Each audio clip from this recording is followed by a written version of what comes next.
Сайн байцгаана та бүхэнд энэ өдрийн мэндийг хүргэе.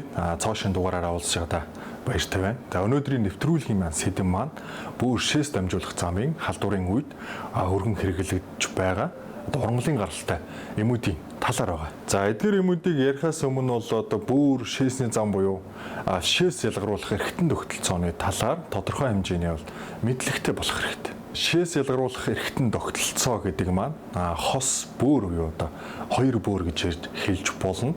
За мөн дэвшний цорг, давсаг, шээдэг сүмнээс бол тогтдог.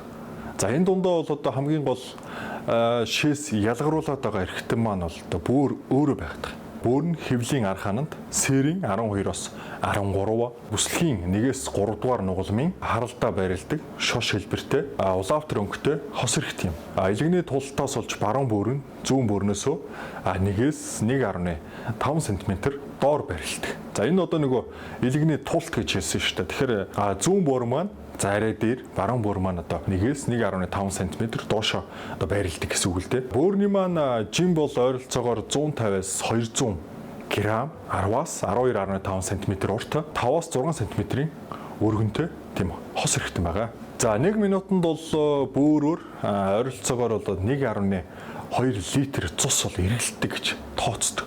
Зүрхний шахах цусны одоо 4/1 гэсэн үг ойролцоогоор. Бөөрийн маань хамгийн жижиг хэсгийг бол нефрон гэж нэрлэдэг. За нефрон гэдэг маань өөрөө одоо бөөрийн эсгэс үг. За насанд хүрсэн хүний нэг бөөрөнд ойролцоогоор бол 1-ээс 1.2 сая нефрон байдаг гэж үздэг. Хоёр хос бөөрөнд маань нийлээд ойролцоогоор 2.2 сая нефрон байна гэж үзнэ. Бөөрийн хувьд бол дархлаг ба холцлог эдтэй байдаг. Гол шээс үүсэт байгаа газар маань бөөрийн дэвшин. За бөөрийн дэвшин бол эвлүүр хэлбэртэй, дасгалгаатай, уурсан бүтцтэй. Шээс хуримтлагдсанаар дэвшний цорг руу ордог байна. Тэгэхээр бөөрийн дэвшинд маань маш их хэмжээний шээс хуримтлагдаад дэвшний цорг руу орно гэсэн үг ээ. Дэвшний цорг гэдэг маань одоо бөөрийн дэвшнээс шээсийг хүлээн авч давсаг руу дамжуулдаг. За гол үүргэн гэсэн үг шүү дээ. Дэвшний цоргны. Дэвшний цорг нь бол бөөрийн хонхор талаас гарах бөгөөд наривтэр хосгоолой байгаа. За урт нь бол 30-аас 35 см урттай.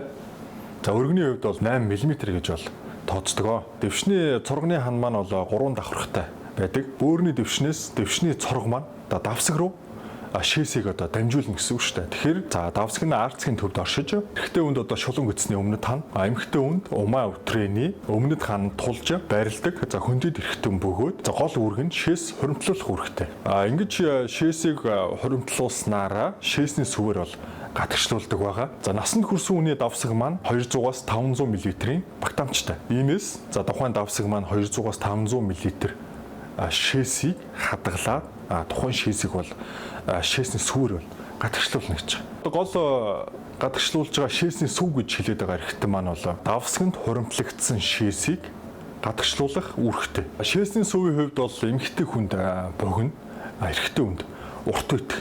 За энэ ч утгаараа бүр шээсний замын халдвар төвчөнд бол эмэгтэй. Одоо эмэгтэйчүүд маань өртөх магадлал их өндөр үйдэг.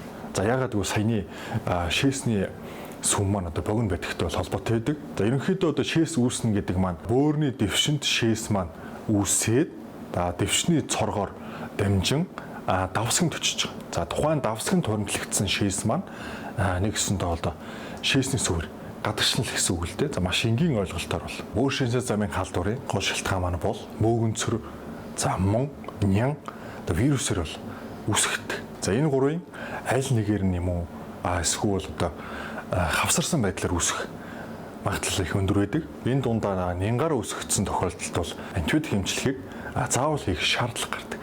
Тэгэхдээ антибиотик эмчилгээ хийхдээ бол та мэдээж одоо мэрэгжлийн эмчийн зааврын дагуу хэрэглэх ёстой гэдгийг бол анхаарах хэрэгтэй.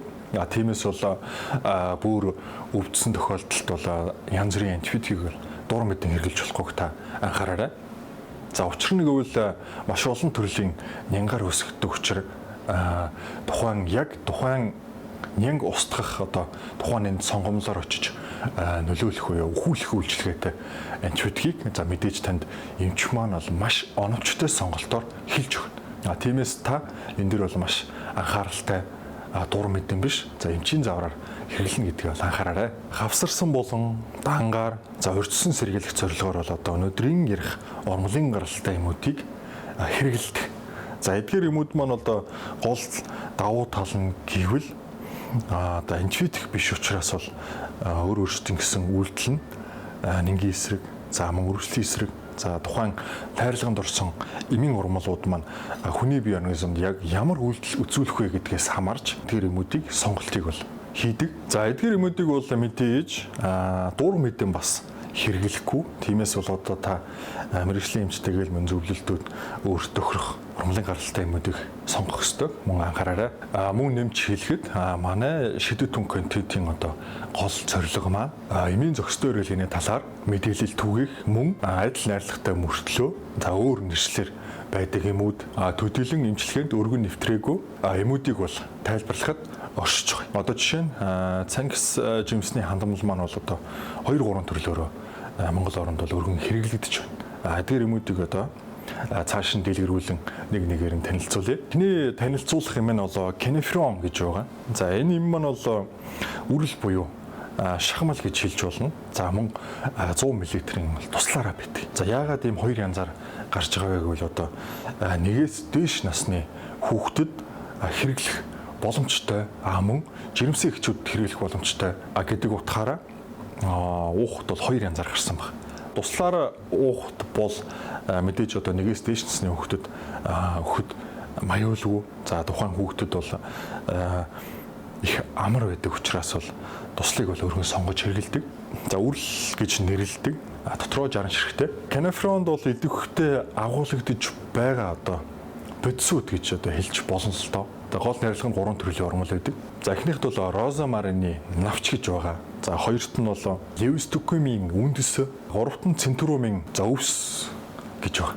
За эдгээр 3 урмалыг бол тус тус уулзсан байгаа. Кенефроны одоо гол үйлдэл нь гэвэл чээс сөөж хаван буулгана, гөлгөр булчин сулруулж өвдөлтийг бол намдааж өгнө. Мэдээж үрвсийн эсрэг болон нингийн эсрэг бол үйлчлэгээтэй мөн бөөр хамгаалах за бөөрийн одоо ерөнхий үйл ажиллагааг бол маш сайн дэмжиж өгдөг. Бас нэг гол үйлдэл нэг бол бөөр маань цус хангамжаар баялаг эрхтэн гэж ярьсан. За янз бүрийн эмгийн үед бол тухайн цус хангамж маань бол багасах буюу дутагдах магадaltaй. Та иймээс бол кенефрон маань бол бөөрийн цус хангамжийг бол маш сайн нэмэгдүүлж өгдөг. Бас нэг онцлог байна. За 3 төрлийн урмлын найрлагатай гэж хэлсэн. За тухайн 3 төрлийн урмал буюу тус тусынхын найрлаганд бол тийм ашигтай бодисууд бас байдаг л та. За тухайн бодисууд маань гол үйлдэлийг бол үзүүлээд байгаа. Кенефроны 3 урмлаас гадна за тухайн 3 урмал дотор бол агуулгадж байгаа бодисууд маань бол нэгдүгürt бол эпирийн дос байна. Хоёрт нь бол фенолийн хүчил, за фаталид, розамарины хүчил, мөн фенилкарбоны хүчил. За эдгээр бодисууд маань гол үйлдэлэл одоо хүний биед бол үзүүлээд байгаа маа. Түрүүн бол хэлсэн. За кенефроны гол давуу тал маань нэгээс дээш насны хүүхэд болон жирэмсэн эхчүүдэд хэрэглэхэд ямар нэгэн аюул байхгүй маа. За мэдээж уух зааврыг бол мэргэжлийн эмч маань бол та бүхэнд журам төрөл бичиж өгнө. Дараагийн юм маань бол Солонгос улсад үйлдвэрлэсэн нефрис гэдэг юм байгаа. За нефрисийн хувьд бол мөн л урмлын найрлагатай бол юм байгаа. За гол үйлчлэг нь бол өргөслийн эсрэг, за нингийн эсрэг, шээс хөөж, хаван буулгах, за гурвалсан үйлдэлийг бол нэг дор үзүүлнэ гэдээ бол ойлгочих болно. За нефрисийн найрлаганд байгаа хамгийн гол урмал маань бол баавганч байгаа. Баавганчхны хувьд бол арбутин танин агуус. За энэ хоёр бодис маань одоо нөгөө бас л өөр өөрсдийн гэсэн гол үйлдэлээ бол үзүүлнэ. За арбутин маань бол одоо бие организм гидрохинон ба сахар болон задарч. За ингэснээр бол шээсний орчинг бол шүлтлэг болгож байгаа. За ингэснээр нингийн эсрэг идэвхтэй үйлдэлийг бол үзүүлж байгаа маа. Нингийн эсрэг идэвхээр нефрис маань бол гентамицин гэдэг антибиотиктэй мөн налидиксийн хүчил буюу 1 грамтай бол ойролцоо гэж байгаа. Дараагийн найрлаганд нь байдаг ургамал нь бол ортосифонис гэж байгаа. За ортосифонисын хувьд бол хүчтэй шээс өөх, за өрөвслийн эсрэг үйлдэл бол үзүүлнэ. Мөн шээс дамжуулах сувгийн агшилтыг бол багасгадаг. Дараагийн ургамал нь бол ононидис гэдэг ургамал байгаа. За энэ ургамлын гол үйлдэл нь гэвэл за тухайн ургамлын найрлаганд бол сафони, флавоноид агуулгатай. Гол үйлдэл нь мөн л адил одоо нингийн эсрэг, шээс өөх үйлдэлийг бол үзүүлнэ. Тэгэхээр нефрис гэдэг юм маань бол нингийн эсрэг маш сайн үйлдэлээ үзүүлдэг юм. тэг саяны хэлсэнчлэн одоо гентамицин 1 грамм метртэй бол ойролцоо үйлчлэхтэй гэдэг маань нингийн идэвх нь бол маш сайн байна гэсэн үг. За уух заавар бол мэдээж нэг схем маягаар ууж хэрэгэлдэг. За непрессийн хувьд бол маш олон клиник судалгаа байдаг л да. За эдгээр клиник судалгаа болгон дээр бол маш үр дүнтэй гэдэг нь бол батлагдсан. Тунгийн зохицуулалтын хувьд бол хавсарсан ямар эмчилгээ явж байгаагаас бол бас их хамаардаг байна. Непрессийг хэрэгжилж байгаа үед бол непрессийн гол хэрэглэх арга гэж байна. За энэ арга нь өдөрт 2 капсулаар 3 удаа буюу өдөрт 6 ширхгийг 10-аас 14 хоног ууж хэрэглэдэг. За өдөрт 2 капсулаар 3 удаа буюу өдөрт 6 ширхгээр 10-аас 14 хоног уусныхаа дараа 1 капсулаар өдөрт 3 удаа тодорхой буюу хамгийн багадаа 7-оос 10 хоног уудаг. За энэ курс эмчилгээ маань дор хаяж сар гарan юм уу эсвэл одоо яг ямар бөөрийн эмхийн үед хэрэгжилж байгаа гэдгээс хамаарч бол курс эмчилгээ маань бол хамгийн багадаа 2 юм уу ихтэй 3 хайрцаг байж бас болдог. Непрессийг хэрэгжилж байгаа үед бол шээс маань маш их хэмжээгээр ялгардаг. За тиймээс бол хэрэгжилж байгаа хүмүүс маань их шээж байна. За дойр өрхөн шээс хүрж байна гэж бас эмчнэрт бол хандаж хэлдэг. За энэ маань одоо нөгөө найрлаганд нь орсон эмийн ургамалтай л холбоотой юм аа. Дараагийн танилцуулга юм маань бол одоо сүүлийн үед эмчилгээнд бол өргөн хэрэглэгдэж байгаа уронефрон гэдэг юм байна. За уронефроны хувьд бол нэг гол давуу тал нь 9 төрлийн ургамлын найрлагатай. Нэг шахмалт 9 ургамлын 188 мг хуурай ханд агуулна. За энэ маань одоо нэг шахмалт 188 мг 9 ургамлын ханд агуулж байна гэсэн үг л дээ. За гол үйлдэл нь мэдээж л одоо өрөвслийн эсрэг, шээс хөөх, за нингийн эсрэг булчин сулруулах гэсэн гол үйлдэлүүдээ бол үзүүлдэг. Гэхдээ бол уронефроныг бол дангаар нь юм уу хавсарсан эмчилгээнд бас өргөн хэрэглэж байгаа. За ялангуяа зочмог, архаг, цистит. Цистит өвчний үед бол уронефрон бол нэлийн үр дүнтэй байна. Мөн одоо түрүүн хэлсэн непресс гэдэг юм маань бас их үр дүнтэй байдаг. Зочмог архаг пилонефрит, архаг простатит, за архаг уретрит, чулуужих эмгийн үед бол уронефроныг бол хэрэглэдэг. Уронефроны хувьд бол дотроо 60 ширхтэй байдаг. Цангис жимсний одоо хандамлууд гэж байгаа. За эдгээрт бол крембери, мөн уросефт, за мөн уринал гэдэг эдгээр юмнууд бол орчдөг. Үндсэн найрлага нь бол цангис жимс байгаа. Цангис жимсний таны гэсэнд бол хуурай ханд гэсэн үг ээ. За гол үйлчлэг нь бол нингийн эсрэг, мөн өрөвслийн эсрэг үйлчлэгээ бол үзүүлнэ. Цангис жимсийг бол байгалийн антиоксидант гэж бол нэрлэдэг. За энэ нь яагаад ингэж нэрлсэн бэ гэвэл энэ чанараараа витамин Е-гээс бол 50 дахин илүү үйлчлэгтэй гэж үздэг. За инхээр витамин Е маань бол одоо бас хүчтэй антиоксидант үйлчлэг бол хүний биед бол үзүүлдэг. Тунгийн хувьд бол тэр маань бага зэргийн ялгаатай. За уринал, крембери, уросефт гэдэг. Гэхдээ бол уросефтийн хувьд бол 1 капсулд 300 мг цангис жимсийг бол агуулдаг. За хэрэглэх заалт маань бол мөн адилхан. За ерөнхий хэрэглэх заалт маань бол уронефрон, непресс өдөртөө бол кенефрон өдөртөө их төстэй. Тиймээс яг ямар эмчилгээнд хэрэглэх үү гэдгээс бол тухайн эмчийн маань сонголт байна. Тэгэхээр та алийг ч авч хэрэгэлсэн адилхан л цангис жимсний хандил хэрэглээд байна гэсэн үг юм аа. За дараагийн юм маань бол одоо мэдээж гемлайн цистом баг. Цистоны хувьд бол 16 төрлийн ургамал найрлаганд бол агуулсан. Тухайн 16 төрлийн ургамал маань бол хүний биерэн эсэм дөөрийн гэсэн бас л үйлдэлээ үзүүлээд явчихна. Тухайн 16 ургамлын найрлаганд бол бас нэг ашигтай бодисууд маань хэд хэдээрээ байгаа.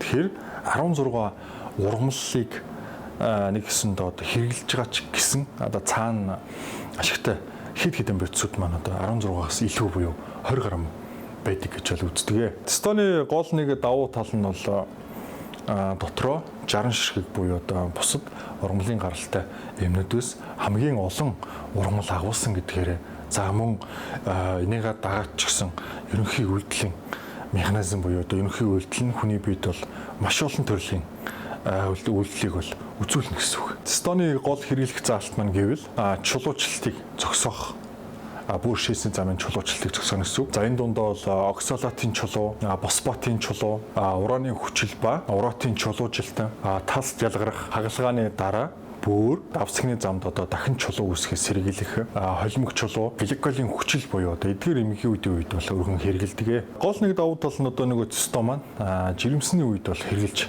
болдог байгаа. За ургамлын гаралтай юмуудыг бол танилцуулж дууслаа. За маш олон төрлийн бүр шээсийн замын өвчнөө тэргэлдэг нэлээд олон ургамлын гаралтай юмуудыг бол сая танилцуулсан. За эдгээр юмуудын сонголтын хувьд бол мэргэжлийн эмч маань таны өвчний онцлог тааруулан танд сонгож өгнө.